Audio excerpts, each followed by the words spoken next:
5월 13일 월요일 하나님 말씀 열왕기상 16장 15절부터 28절까지입니다. 한 절씩 교독하겠습니다. 유다의 아사왕 제27년에 시므리가 디르사이에서 7일 동안 왕이 되니라. 그때의 백성들이 블레셋 사람에게 속한 깁부돈을 향하여 진을 치고 있더니 진중 백성들이 시므리가 모반하여 왕을 죽였다는 말을 들은지라. 그날에 이스라엘의 무리가 진에서 군대 지휘관 오므리를 이스라엘 왕으로 삼음에 오므리가 이에 이스라엘 무리를 거느리고 깁부돈에서부터 올라와서 디르사를 애워 쌌더라. 시므리가 성읍이 함락됨을 보고 왕궁 요새에 들어가서 왕궁에 불을 지르고 그 가운데서 죽었으니 이는 그가 여호와 보시기에 악을 행하여 범죄하였기 때문이니라. 그가 여로보암의 길로 행하며 그가 이스라엘에게 죄를 범하게 한 그 죄 중에 행하였더라. 시므리와 남은 행위가 그가 반역한 일은 이스라엘 왕 역대 지략에 기록되지 아니하였느냐? 그때 이스라엘 백성이 둘로 나뉘어 그 절반은 기낫의 아들 디브니를 따라 그를 왕으로 삼으려 하고 그 절반은 오므리를 따랐더니 오므리를 따른 백성이 기낫의 아들 디브니를 따른 백성을 이긴지라. 디브니가 죽음에 오므리가 왕이 되니라.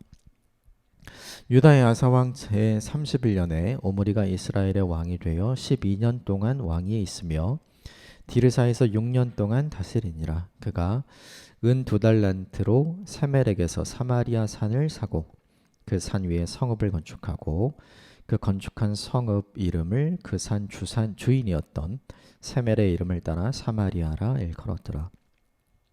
오므리가 여호와 보시기에 악을 행하되 그 전에 모든 사람보다 더욱 악하게 행하며 느밧의 아들 여로보암의 모든 길로 행하며 그가 이스라엘에게 죄를 범하게 한 그 죄 중에 행하여 그들의 헛된 것들로 이스라엘의 하나님 여호와를 노하시게 하였더라. 오므리가 그 행한 남은 사적과 그가 부린 권세는 이스라엘 왕 역대 지략에 기록되지 아니하였느냐? 오므리가 그의 조상들과 함께 잠에 사마리아에 장사되고 그의 아들 아합이 대신하여 왕이 되니라. 아멘. 이것은 하나님의 말씀입니다. 오늘 본문은 시므리 왕조가 시작이 되는데 7일로 끝나게 되고 그 다음에 오므리 왕조, 북이스라엘의 제4왕조죠.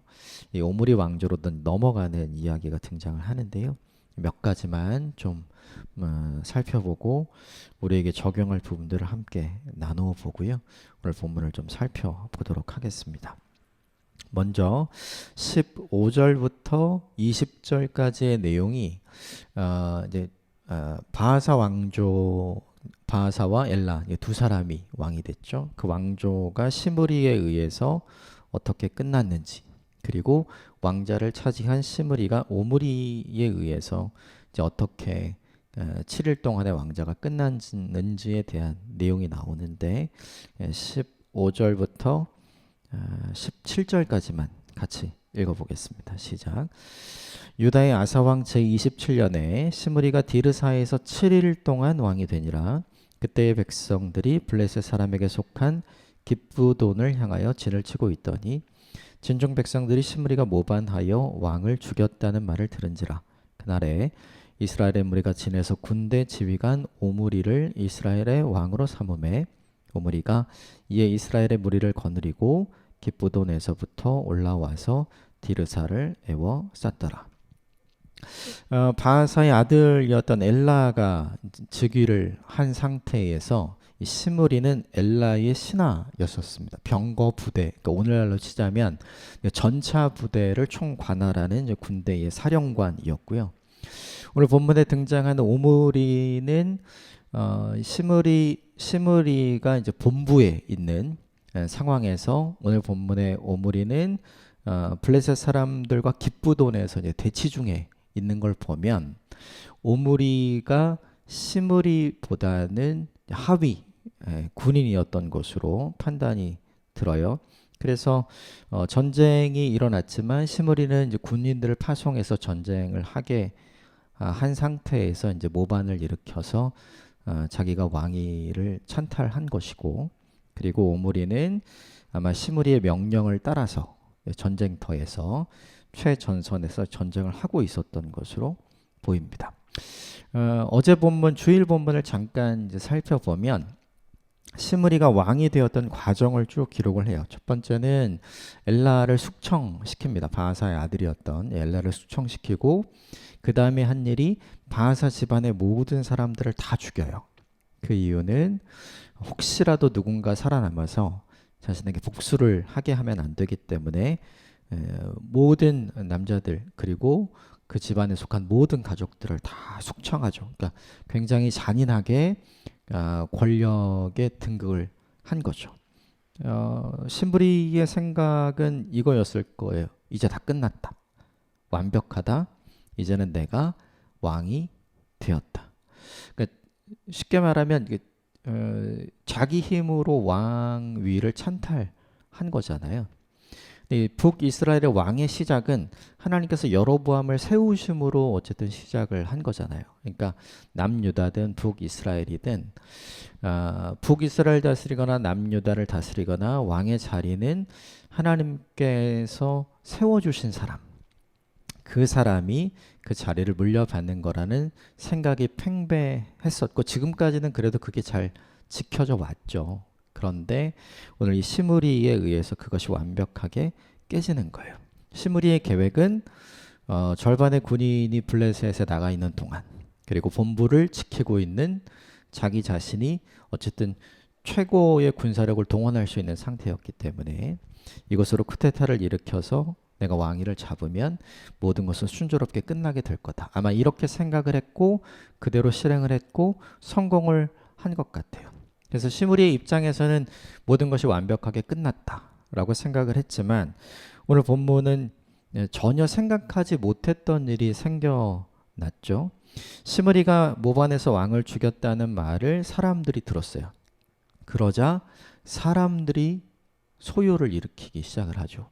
그리고 전장에 기브돈이라는 전장에 나가 있는 오므리를 이스라엘의 왕으로 사람들이 삼는 거예요. 이건 전혀 예상하지 못하고 계획하지 못했던 일이었던 것 같아요. 얼떨결에 사람들에 의해서 당신이 이스라엘의 왕이 되어야 합니다. 당신은 충성스럽게 이 전장의 한복판에서 최선을 다해 북이스라엘을 위해 싸우고 있는 사람 아니요. 그런데 저 시므리는 중앙에서 당신을 보내놓고 사지로 몰아넣고 그 틈을 타서 권력을 찬탈한 사람 아닙니까? 그러니까 우리가 보기엔 그보다 당신이 이스라엘의 왕이 되어야 합니다. 이런 이야기를 막 했겠죠. 결론적으로 오므리가 그 이야기를 동의해요. 그래서 블레셋과의 전장에서 철수를 하게 되고 그리고 시므리가 있었던 오늘 북이스라엘의 수도였던 디르사를 포위하게 되죠. 이 장면에서 뜻밖에도 시므리는 자기가 예상하지 못했던 사건을 경험하게 되고 환경이 그렇게 바뀌게 된 거죠. 엘라의 자리를 자기가 차지해서 앉게만 하면 모든 것이 순조롭게 자기에게 넘어올 거라고 생각을 했는데 상황은 그렇게 되지 않은 거예요. 시므리의 뜻대로 계획대로 되지 않은 거죠. 그 상황을 보고 시므리가 이런 결정을 내립니다. 18절의 말씀 같이 읽겠습니다. 시작. 시므리가 성읍이 함락됨을 보고 왕궁 요새에 들어가서 왕궁에 불을 지르고 그 가운데서 죽었으니 시므리가 그 상황을 보고 이제 내가 더 버티면 안 되겠다라고 생각을 한 것 같아요. 내가 성공은 했지만 이것은 성공으로 끝나는 것이 아니라 나는 오히려 또 죽음을 맞이하겠구나. 그래서 그는 스스로 자살로 인생을 마무리를 하죠. 그리고 오늘 보면 15절에 제일 앞에 있는 것처럼 7일 동안에 시므리의 왕국이 이제 끝나게 되는 거죠. 이게 이제 15절부터 오늘 보면 20절까지 시므리 왕조에 대한 전체적인 내용인데 이 본문을 보면 하나도 따라야 될 모범이 없죠. 오히려 시므리의 삶은 우리에겐 반면교사의 삶이죠. 이렇게 하면 안 되는 거죠. 그러니까 하나님의 도움 없이 얻은 권력이 얼마나 허망하게 끝나는지를 이 본문은 너무나 잘 보여주는 거예요. 우리는 하나님의 도움 없이 내가 원하는 것을 이루면 된다고 생각을 해요. 하나님의 허락 없이 내가 그 자리에 오르면 된다고 생각을 하고 하나님의 도우심 없이 내가 성공하면 된다고 생각을 하죠. 그런데 하나님의 도움 없이 성공하고 하나님의 도움 없이 그 자리에 오르고 하나님의 도움 없이 권력을 얻어도 그것이 하나님의 도움이 없었기 때문에 얼마나 허망하게 자신의 계획과 뜻대로 되지 않고 얼마나 그것이 쉽게 무너지는지를 이 본문이 우리에게 보여주는 거죠. 그래서 첫 번째 메시지는 뭐냐 하면 무엇보다 중요한 게 다 얻어도 모든 것을 다 차지해도 하나님을 잃으면 허망하게 끝나는구나. 이게 이 본문의 첫 번째 메시지가 되고 두 번째는 뭐냐 하면 악인의 형통을 부러워할 필요가 없구나. 7일짜리로 끝났잖아요. 이 시므리 왕조가 그냥 첫날은 얼마나 좋았겠어요. 그게 자기 일생 동안 지속될 거라고 생각을 했겠죠. 그런데 그게 단 7일 만에 끝났죠. 그러니까 이 악인의 형통함을 보면서 우리는 흔히 시험에 빠지잖아요. 어떻게 저런 사람이 저렇게 악한 사람이 저렇게 무도한 사람이 저 권력의 자리, 저 힘의 자리에 얻을 수가 있겠는가? 하나님은 도대체 뭘 하시는가? 이런 생각을 많이 하잖아요. 그런데 보이지 않는 하나님께서 보이지 않는 방법으로 보이지 않게 역사하신다는 걸 이 본문이 우리에게 보여주죠. 악인이 그가 뿌린 대로 그가 거두고 있는 걸 보여주는 거예요. 그러므로 두 가지를 잊지 말고 우리에게 적용해야 될 것 같아요. 하나님 없는 성공, 하나님 없는 힘, 하나님 없는 자리가 결국에는 우리에게 플러스가 되지 않고 마이너스가 된다.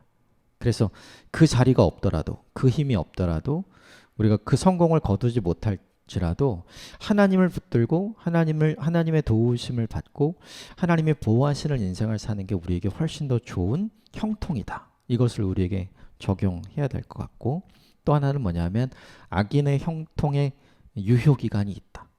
그 기간이 오늘 본문에 굉장히 짧잖아요.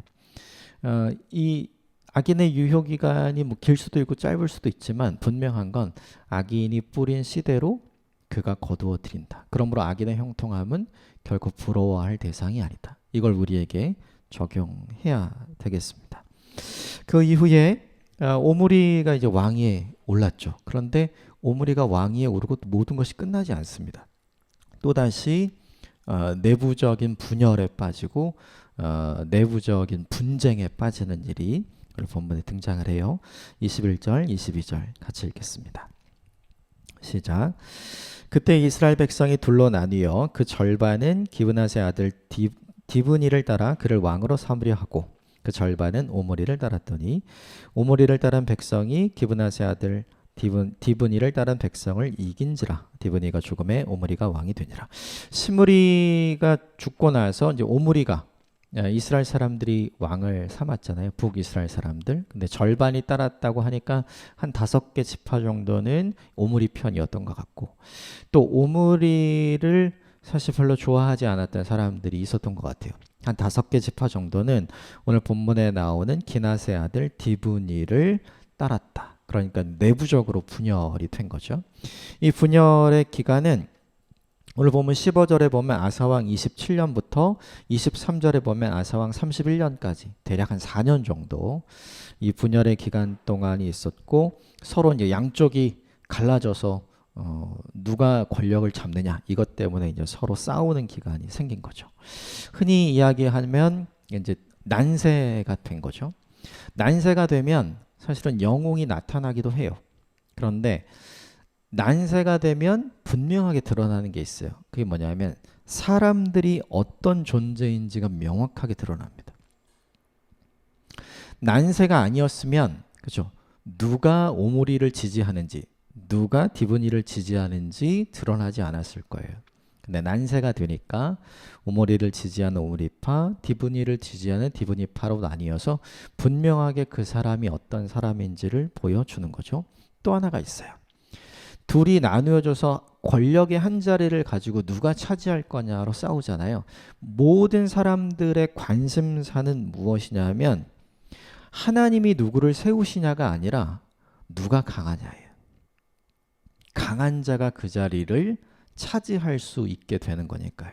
그런데 남유다도 그렇고 북이스라엘도 그렇고 사실은 강한 자가 그 자리를 차지하는 것이 아니라 하나님이 세워주시는 자가 그 자리에 앉게 되는 거거든요. 그런데 사람들은 전부 다 착각을 하는 거죠. 왕은 우리가 세우면 돼. 하나님 없이 얻은 자리, 차지한 자리가 얼마나 허망한지 우리가 좀 전에 시므리를 통해서 다 보았잖아요. 근데 그걸 다 잊어버린 거죠. 사람들은 자기가 보는데도 그게 뭔지 몰라요. 자기가 경험한 건데도 그게 뭔지 모르는 거죠. 그래서 사람들의 관심사는 뭐냐 하면 우리가 누구를 지지하느냐, 우리가 누구 편이냐. 이게 너무 중요한 거죠. 사람들에게 하나도 중요하지 않은 건 하나님이 누구 편인가는 하나도 안 중요해요. 근데 이게 종종 우리에게도 이런 게 있는 것 같아요.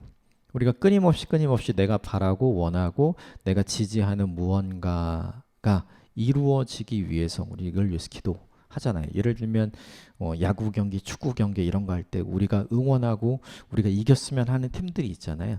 그럴 때 우리가 그렇게 기도한단 말이죠. 하나님 이 편이 이기게 해주세요. 하나님 이 편이 이기게 해주세요. 그러면 같은 사람들이 다른 기도를 하는 거잖아요. 동일한 하나님께. 그러면 하나님은 누구의 손을 들어주셔야 되는 걸까요? 사실은 그 기도가 되게 문제가 있는 거죠. 내가 원하고 내가 응원하는 사람이 그 자리를 차지하는 게 아니라 하나님께서 응원하시고 하나님께서 지지하시고 하나님께서 세우시는 사람을 인정하는 것이 우리에게 필요한데 우리가 그렇지 않은 거예요. 이건 뭘 보여주냐면 사람들이 하나님의 자리를 잃어버리고 그 자리에 자기들이 올라선 거예요. 우리가 하나님을 대신해서 왕을 세울 수 있어. 북이스라엘 사람들이 두 패로 나눠져서 전부 다 이 일을 하고 있잖아요. 사람들이 자기 스스로 자기가 얼마나 하나님보다 앞서가고 있는지 오늘 이 본문은 정확하게 보여주지만 그걸 인식하지 못하고 있는 거죠. 우리도 그런 것 같아요. 내가 하나님보다 앞서고 있지만 그것을 인식하지 못하는 때가 얼마나 많은가. 이걸 생각해보고 이걸 적용해볼 필요가 있고 또 하나는 뭐냐 하면 하나님의 절대 주권을 인정하지 않고 내가 하면 돼. 우리가 세우면 돼. 우리가 만들면 돼. 이 생각을 가지고 얼마나 많은 일상을 살아가는지 우리의 모습을 정확하게 보여주는 거죠. 사람들에게 중요한 건 누가 오므리 편인가, 누가 디브니 편인가. 이게 되게 중요했어요. 그런데 이 본문에서 정말 중요한 건 하나님은 누구의 편이신가? 하나님은 누구를 세우려 하시는가? 이게 사실은 제일 중요했잖아요. 그런데 그것을 잊어버린 거죠. 이 부분을 우리에게 좀 적용하는 오늘 하루가 되었으면 좋겠어요. 내가 누구를 지지하고 응원하고 격려하고 내가 누구의 편이 되느냐는 중요하지 않아요. 하나님이 누구의 편이시냐. 이게 가장 중요한 거고 더 중요한 건 우리는 다 하나님을 내 편으로 만들려고 하잖아요. 그런데 사실 우리가 하나님 편이 되는 게 가장 좋은 거죠. 이것을 혼동하며 살지 않는 오늘 하루가 되었으면 좋겠습니다. 그리고 23절부터 24절까지 같이 읽어보겠습니다. 시작. 유다의 아사왕 제31년에 오므리가 이스라엘의 왕이 되어 12년 동안 왕위에 있으며 디르사에서 6년 동안 다스리니라. 그가 은 2달란트로 세멜에게서 사마리아 산을 사고 그 산 위에 성읍을 건축하고 그 건축한 성읍 이름을 그 산 주인이었던 세멜의 이름을 따라 사마리아라 일컬었더라.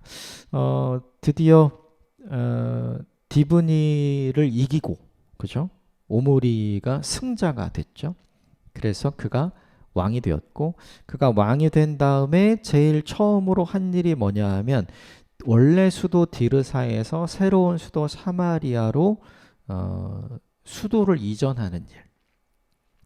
이런 일을 왜 하냐면 이게 이제 정치적인 이슈가 되잖아요. 수도를 이전하려면 나는 이전과는 다른 전통에서 새롭게 시작한다. 그리고 새로운 성읍을 건축하려면 사람들이 다 모여서 여기에 공통의 관심사와 목표를 가지고 매진을 해야 되니까 결국 이 건축 사업이 사람들을 하나로 묶는 좋은 방법이 되었던 거죠.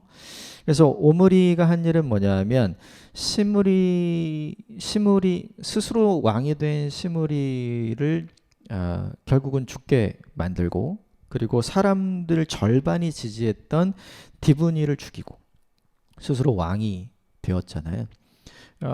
자기의 왕권을 확고히 하기 위해서 그가 뭘 했냐면 새로운 수도 이전을 하고 새로운 이스라엘을 만들겠다. 이런 기치와 캐치프레이즈를 가지고 오늘 본문의 수도를 옮기는 거예요. 근데 우리가 생각해야 될 게 뭐냐면 수도를 옮긴다고 새롭게 되는 게 아니잖아요. 쉽게 말하면 우리가 옷을 바꿔 입는다고 새로운 사람이 되는 게 아니잖아요. 내가 뭐 여름 옷을 입다가 뭐 가을 옷을 입으면 우리가 새로운 사람이 되는 게 결코 아니잖아요.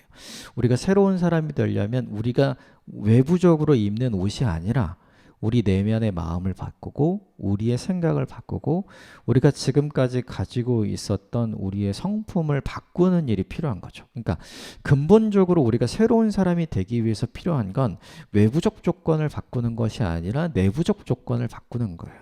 다시 말하면 오므리가 새로운 이스라엘의 왕이 되어서 그가 생각하고 그가 필요하다고 여겼던 것처럼 새로운 이스라엘, 그리고 새로운 왕조를 시작하는 거니까 우리가 새롭게 무언가를 시작하겠다 그러면 그가 했었어야 되는 원래 개혁은 어디서부터 됐어야 되냐면 우리는 다시 하나님으로부터 시작한다. 이 내부적인 신앙의 개혁이 답이 됐었어야 되는 거예요. 그런데 그걸 하지 않고 오늘 외부적인 조건을 바꿈으로 우리는 새로운 이스라엘이 되겠다라고 이야기한 거죠. 결국 오늘 본문의 오늘 본문의 오므리는 뭘 잘못 찾은 거냐면 답을 잘못 찾았어요.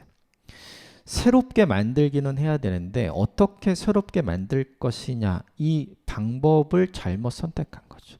굉장히 중요한 게 우리가 살아가는 모든 인생은 우리 인생의 답을 찾는 거잖아요. 이 답은 어디 있냐면 사실 하나님께 있거든요. 그러니까 오므리가 이렇게 왕이 되어서 하나님께 나아갔더라면, 하나님께 질문했더라면 새로운 이스라엘을 만들기 위해서 우리가 개혁하고 바꿔야 할 것이 무엇인지를 하나님께 묻는 사람이었다면 어쩌면 오므리를 통해 북이스라엘의 역사가 새로운 지평으로 바뀔 수 있는 가능성이 열렸을 수도 있어요. 그런데 오늘 본문은 그렇지 않거든요. 답을 외부에서 찾을 게 아니라 내부에서 찾아야 돼요. 답을 상황과 환경을 바꾸는 것에서 찾을 게 아니라 우리를 바꾸시는 하나님께 답을 찾아야 했던 거죠. 그런데 오늘 오므리는 그것이 부족했어요. 이것을 반면교사 삼는 오늘 하루가 되었으면 좋겠어요. 우리를 바꾸기 위해서 우리에게 필요한 건 하나님께 답을 찾는 거죠. 수많은 답들이 우리 눈에 보이잖아요. 답인 것처럼 보이는. 그런데 정말 우리 인생에 맞는 답은 하나님께서 우리에게 주시잖아요. 그러므로 우리 인생의 답을 찾기 위해 무엇을 찾아야 하냐면 상황을 바꾸고 환경을 바꿀 것이 아니라 나를 새롭게 하시는 하나님께 나아가는 일이 우리에게 필요하다. 그래서 어제보다 오늘도 하나님께 전심으로 나아가는 인생을 사시게 되기를 주님으로 축복하고 하나님께서 우리에게 주시는 인생의 정답을 가지고 살아가는 저와 여러분이 되었으면 좋겠습니다. 우리 마지막 오므리의 인생의 결론을 이렇게 봅니다. 25절, 26절 같이 읽겠습니다. 시작. 오므리가 여호와 보시기에 악을 행하되 그 전에 모든 사람보다 더욱 악하게 행하여 네밧의 아들 여로보암의 길로 행하며 그가 이스라엘에게 죄를 범하게 한 그 죄 중에 행하여 그들의 헛된 것들로 이스라엘의 하나님 여호와를 노하시게 하였더라. 결국에는 새로운 이스라엘을 만들어 보겠다고 오므리가 새로운 시작을 했어요. 그런데 그 새로운 시작의 결론이 뭐냐 하면 이전의 모든 사람보다 더 악하게 됐다. 그리고 여전히 헛된 것들, 우상숭배죠. 여기에서 벗어나지 못했다. 그리고 결론적으로 보면 하나님을 노하시게 하는 사람이 되었다.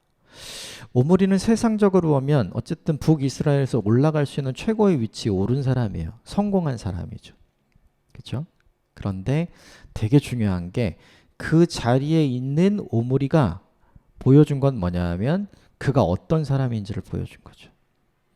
북이스라엘의 왕이라는 자리가 오므리를 하나님의 사람으로 만들어가지 않았어요. 그게 아니라 그가 얼마나 점점 더 악한 일을 많이 하는 사람이었는지, 그가 얼마나 우상숭배에 더 빠져드는 사람인지, 그의 인생 전체를 통해서 얼마나 하나님을 분노하게 했는지를 보여주는 자리일 뿐이었던 거죠. 그래서 우리는 이걸 다시 생각해 봐야 돼요. 우리는 흔히 이렇게 얘기해요. 자리가 사람을 만든다. 자리가 사람을 변화시킨다. 그런 예도 있긴 하지요. 그런데 그것보다 훨씬 더 많은 건 뭐냐면 자리가 그 사람이 어떤 사람인지를 정확하게 보여줘요. 오므리는 신하의 자리, 그가 군인이었을 때는 상관의 명령을 받아서 성실하게 순종해서 전쟁의 한복판으로 나아가서 블레셋과 싸우는 사람이었어요. 그런데 그가 왕이 된 이후로는 어떻게 하냐 하면 철저하게 자기가 원하는 방식의 인생을 살아가므로 악한 자가 되고 우상숭배에 빠진 자가 되고 하나님을 노하시게 하는 자가 됐잖아요. 그 왕이라는 자리가 그가 어떤 사람인지를 명확하게 보여준 거죠. 그러므로 우리에게 중요한 것 하나, 이 본문이 우리에게 메시지를 주는 게 있어요. 내가 있는 자리에서 내가 성숙되어져 가고 변화되어져 가는가, 이걸 살펴봐야죠. 내가 있는 자리에서 내가 어떤 사람인지 정확하게 드러날 거거든요. 근데 이것을 좋은 방향으로 우리가 승화시키고 변화시키려면 그 자리에서 내가 더 깊어지고 더 넓어지고 오늘 본문에 있는 것처럼 악을 행하는 것이 아니라 할 수 있는 대로 선을 행하고, 그리고 새로운 이스라엘을 만들기 원했기 때문에, 그렇죠? 우상 숭배에 빠질 것이 아니라 신앙을 개혁해서 하나님 앞에 더 나아가고, 시간이 지남에 따라서 하나님을 더 분노하게 하는 것이 아니라 하나님을 기쁘시게 할 수 있는 자리에 있었거든요. 그러니까 그런 일들을 사람들에게 보여줄 수 있고 영향을 줄 수 있는 사람으로 자기 자신을 가꾸어가고 변화시키는 일이 사실은 우리에게 제일 중요한 일이죠. 사람들의 시선에서는 오므리는 성공한 사람, 능력자예요. 그런데 하나님의 시선에서 오늘 본문의 오므리는 철저하게 악인이었고 철저한 우상숭배자였고 철저하게 하나님이 기뻐할 수 없는 사람이었죠. 사람의 평가 기준과 하나님의 평가 기준이 다르죠. 두 가지를 우리에게 점검해 볼 필요가 있어요. 지금의 나를 사람들이 평가하는 눈과 하나님이 평가하시는 눈으로 비교해서 객관화해서 나를 살펴볼 필요가 있겠죠. 사람들이 아무리 좋은 얘기를 해도 하나님께서 좋지 않게 이야기하실 수 있기 때문인 거죠. 또 하나는 지금 있는 내 자리가 어디든지 무엇이든지 어떠한 자리든지 그 자리를 통해 내가 깊어지고 넓어지고 하나님을 닮아가는가, 변화와 성숙이 있는가, 이거를 점검하는 일이 우리에게 필요하죠. 오므리는 세상에서 올라갈 수 있는 최고의 자리에 올랐지만 하나님께는 사실은 아무것도 아닌 존재였죠. 이런 인생이 되지 않아야 되겠죠. 오늘 본문에 등장하는 시므리의 인생도, 오늘 본문에 등장하는 오므리의 인생도 사실 우리가 반면교사로 삼아야 되는 삶입니다. 이것을 잘 묵상하고 오늘 우리에게 잘 적용하는 하루가 되시기를 바랍니다. 함께 기도하겠습니다.